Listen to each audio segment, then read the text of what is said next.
अस्सलाम वालेकुम, मैं हूं मोहम्मद इरफान इंजरा। और जैसे कि आप जानते हैं कि रिसेंटली CSS 2024 का फाइनल रिजल्ट आया है, जिसमें मेरी education Pakistan art and account service में हुई है।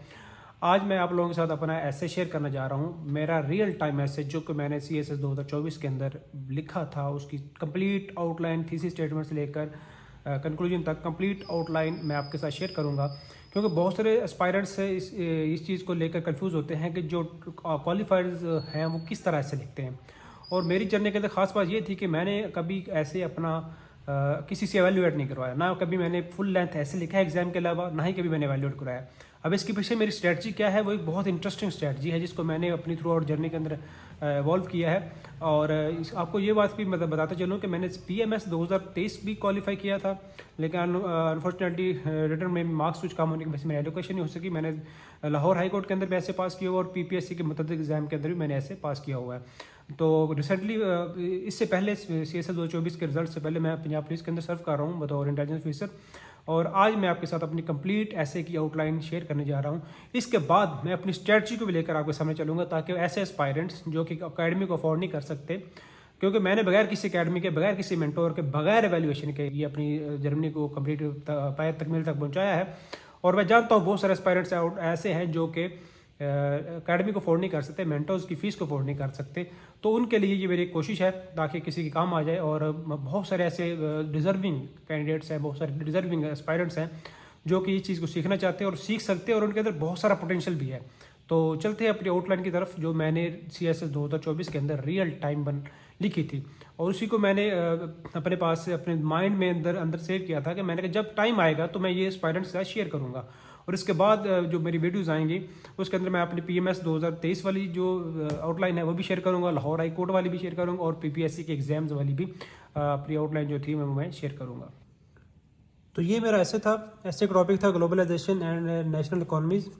तो ये जो टॉपिक की डिमांड है, इसके ऊपर देखें तो हमारे दो मेन थीम हमारे पास निकल कर आते हैं, एक ग्लोबलाइजेशन है, दूसरा नेशनल इकोनॉमीज़ है। और दोनों को कंजक्शन एंड से, कोऑर्डिनेटिंग कंजक्शन एंड से जोड़ा गया है। तो जब भी कोई किसी टॉपिक के अंदर दो थीम्स को एंड के साथ जोड़ा जाता है, तो उसके अंदर हमने करना क्या होता है कि पहला जो टॉपिक होता है उसको हमने आइसोलेशन में लिखना होता है, और जो दूसरा टॉपिक होता है, जो दूसरा थीम उसके अंदर है, उसको हमने पहले थीम के साथ कनेक्ट करके उसके इन्फ्लुएंस के अंदर लिखना होता है। तो यहाँ पे क्या बनेगा, जो हमारा पहले इसको ब्रेक डाउन करें तो ये हमारी पहला जो थीम है वो ग्लोबलाइजेशन है।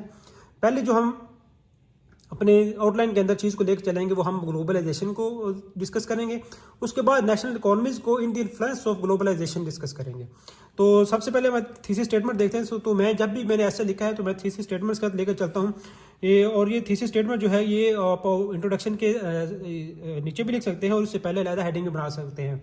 कभी ये नहीं होगा कि आपको ऐसी समझ से फेल हो जाए कि आपको कहा जाए कि आपने थीसिस स्टेटमेंट की अलग से हेडिंग क्यों बना दी, या ये कहा जाए कि आपने थीसिस स्टेटमेंट की हेडिंग क्यों नहीं बनाई। और ये कभी भी इस वजह से फेल नहीं होगा कि आपको कहा जाए कि आपने थीसिस स्टेटमेंट लिखी क्यों नहीं है। तो ये एक बात ज़हन में क्लियर रख लें कि कभी भी आपका ऐसे जो है वो एक रीज़न की वजह से या एक चीज़ की वजह से फेल नहीं होता। इसके अंदर बहुत सारी चीज़ें हैं जो कंट्रीब्यूट करती हैं आपके फेलियर के अंदर और आपको पास कराने के अंदर। कभी भी ये नहीं होगा कि आप कहें कि मैं CSS स्टेटमेंट लिख के आया हूँ तो मेरा ऐसे पास होगा, कभी भी ऐसा नहीं होगा। तो उसके बाद देखते हैं आउटलाइन को देखते हैं। सबसे पहले हमारा इंट्रोडक्शन आ गया, सिंपल। मैं तो इंट्रोडक्शन कैटिंग देता हूँ, नीचे कोई चीज़ नहीं लिखता। उसके बाद मेरा हमेशा आउटलाइन के अंदर एक नेट पार्ट आता है जिसको मैं डिस्क्रिप्टिव पोर्शन भी बोलता हूँ अपने ऐसे का, जिसके अंदर मैं जो हमारे मेन थीम होता है उसको हम एलेबोरेट करना या डिस्क्राइब करने की तरफ जा रहे होते हैं। तो इसके अंदर हम ये भी लिखते हैं what is globalisation, what is characteristics of globalisation, इस तरह भी लिखा जा सकता है। लेकिन मैं कोशिश करता हूँ कि मैं सेल्फ एक्सप्लेनेटरी मैं हेडिंग बनाता हूँ ताकि एग्जामिनर को पता चले कि उसके अंदर मैंने मजीद क्या लिखने जा रहा हूँ। तो मैंने हेडिंग क्या बनाई, globalisation brings end to age of isolation. जो ग्लोबलाइजेशन है वो आइसोलेशन की एज को उसने खत्म कर दिया है और सब चीज़ें इसके अंदर कनेक्टेड हैं। उसके बाद मेरी थर्ड हेडिंग देखेंगे, parameters that make globalisation a reality. तो मैं यहाँ पे क्या कर रहा हूँ, मैं प्रूव करने की तरफ जा रहा हूँ कि ग्लोबलाइजेशन जो है वो वाकई ही एक रियलिटी है या ये ऐसे ही टॉपिक के अंदर दे दिया गया है। मैं कहता हूँ कि ग्लोबलाइजेशन वाकई ही एक रियलिटी है। तो ये वर्ड जो है मैंने इसको चेंज किया, मुझे याद आता है कि मैंने यहाँ पे मैनिफेस्टेशन का वर्ड इस्तेमाल किया था अपने आउटलाइन के अंदर। तो इसके अंदर सब हेडिंग देखते हैं, modern and rapid means of communication have connected people across different continents. तो डिफरेंट कंटिनेंट्स के अंदर जो मीन्स ऑफ कम्युनिकेशन है, जो रैपिड और तेज़ है, उन्होंने लोगों को डिफरेंट कंटिनेंट के अंदर जोड़ दिया है। वो बहुत आसान तरीके से एक दूसरे से कनेक्ट हो गए हैं। इसके अंदर मैंने केस डाला था, केस इन व्यू के तौर पर रिपोर्ट्स ऑफ स्टैटिस्टा, एक वेबसाइट है, वो स्टैटिस्टिक्स जारी करती है, उसकी रिपोर्ट डाली है, showing use of aeroplanes by 1 billion people, more than 1 billion people, more than, मैंने ये वर्ड का यहाँ पे लिखा था, मोर देन 1 बिलियन पीपल जो हैं वो सिर्फ एरोप्लेन का इस्तेमाल कर रहे हैं अपनी मूवमेंट के लिए। उसके बाद सेकंड हेडिंग क्या है, social media has transformed local culture into a more globalised culture. जो लोकल कल्चर है उसको सोशल मीडिया ने ग्लोबलाइज कल्चर का एक ट्रेंड बना दिया है, जिसमें हम देख सकते हैं मेरे केस में कौन सा डाला था, more than 7 billion social media platform profiles show shared common interest. ठीक हो गया। उसके बाद मेरी थर्ड हेडिंग क्या थी, international languages are widely understood and spoken across the world. जो इंटरनेशनल लैंग्वेजेस हैं अब वो बहुत कॉमन हो गई और वाइडली इस्तेमाल की जा रही हैं। अब ये नहीं कि जो बंदा लोकल लैंग्वेज बोल रहा है वही चल रही है, नहीं, इंग्लिश जो है इंटरनेशनल लैंग्वेज बन चुकी है। यूएनओ के अंदर आप देख लें डिफरेंट 6 किस्म की लैंग्वेजेस बोली जा रही हैं। डुओलिंगो एक लीडिंग लैंग्वेज लर्निंग प्लेटफॉर्म है, उसके ऊपर रोजाना के 50 मिलियन यूजर उसके हैं। उसके बाद artificial intelligence available round the clock, assisting individual across the globe. Artificial intelligence की बात की उसने भी, जिस तरह AI चैट बोर्ड्स हैं वो राउंड द क्लॉक अवेलेबल है फॉर एवरीवन, फॉर एवरीवेयर। ठीक हो गया। उसके बाद फिफ्थ मेरी इसके सब हेडिंग है कि international organisations have provided global platforms that enables world consensus global consensus बनाने के ऊपर ये प्लेटफॉर्म्स हमें हेल्प कर रहे हैं आज की दुनिया के अंदर, जो कि पहले ये नहीं था। Role of security council in dispute resolution, ये एक चीज़ आ गई। उसके बाद फोर्थ मेरी जो हेडिंग आएगी वो अब नेशनल इकोनॉमीज के ऊपर आ रही है, जो कि अंडर इन्फ्लुएंस ऑफ ग्लोबलाइजेशन है। तो हेडिंग क्या है, ग्लोबलाइजेशन इफेक्ट्स नेशनल इकोनॉमीज बहुत पॉजिटिवली एंड नेगेटिवली। मैंने दोनों को इसके अंदर इकट्ठा कर दिया। आप पॉजिटिव फैक्ट और नेगेटिव फैक्ट ज़्यादा भी लिखते थे, मैंने इसके अंदर इकट्ठा कर दिया।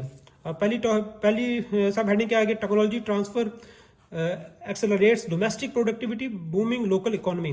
जो टेक्नोलॉजी ट्रांसफर हो रही है ग्लोबलाइजेशन की वजह से, वो लोकल इकोनॉमीज को बूस्ट मिल रहा है। Global labour mobility can reduce skill shortage. अब किसी जगह पे भी स्किल शॉर्टेज नहीं हो सकती, ग्लोबल लेबर मोबिलिटी बहुत ज़्यादा है, जिससे लेबर प्रोडक्टिविटी बढ़ रही है।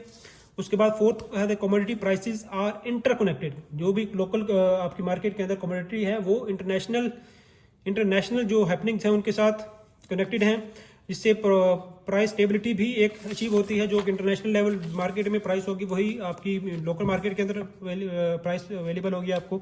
International conflicts can disrupt global supply chain. Global supply chain जो हैं वो अब इंटरनेशनल हैपनिंग से कनेक्ट हैं। जिस तरह आपके पास ये यूक्रेन की वार ले लें, जिस तरह यूक्रेन की वार हुई तो उसने जो एनर्जी फ्लो है उसको डिसरप्ट किया, सप्लाई चेन को डिसरप्ट किया। Energy prices have a trickle down effect across the world. एक जगह अगर एक रीजन के अंदर एनर्जी प्राइसेस कम हो रही हैं, ऑयल की भी प्राइसेस कम हो रही है किसी वजह से भी, तो पूरी दुनिया के अंदर उसका इफेक्ट नजर आता है आपको। Global recession can hamper all economies indiscriminately. तो ग्लोबल रिसेशन जो है वो भी आपने देखे, हमने जो ग्रेट डिप्रेशन गुजरे हैं, उसके अलावा बाद में भी लेटेस्ट डिप्रेशन जो गुजरे हैं वो भी हमने देखे हैं।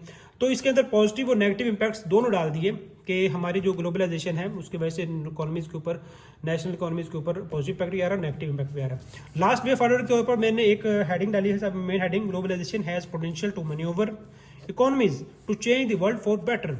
ग्लोबलाइजेशन के अंदर एक पोटेंशियल है कि इकोनॉमीज को इस तरह इफेक्ट करे, मैन्यूवर करे कि पूरी दुनिया को चेंज कर दे। सबसे पहले ये पॉवर्टी को रिड्यूस कर सकता है पूरे ग्लोब के अंदर। फिर ये इंटरनेशनल कन्फ्लिक्ट्स को ये रिजॉल्व करने की पावर है। फिर हर बंदे को एजुकेशन प्रोवाइड करने की ग्लोबलाइजेशन के अंदर पावर है। फिर एंड पे कंक्लूजन आ जाएगा।